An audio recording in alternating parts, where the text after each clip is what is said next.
Yaƙin Isra'il da Falasɗin, adadin waɗanda suka mutu ya zarce 1,000, kusan 200 da aka yi garkuwa da su a zirin Gaza. Adadin waɗanda suka mutu ya ƙaru bayan tashin bama-bamai a daren jiya. A ɓangaren Isra'ila kuma adadin na ci gaba da ƙaruwa. Sojojin na son ficewa daga yankin na Gaza cikin sa'o'i 24.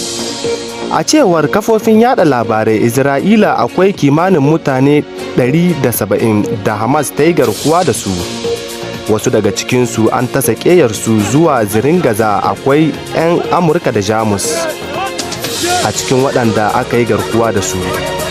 Rundunar sojojin ta ce dakarunta na sama sun kai hari a kusan wurare 10 na Hamas.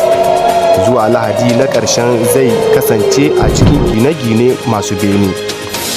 Musamman hedkwatar hukumar leƙen asiri da wani sansanin sojoji abin ya shafa. Sojojin sun kuma kai hari kan wasu bankuna biyu da ke tallafawa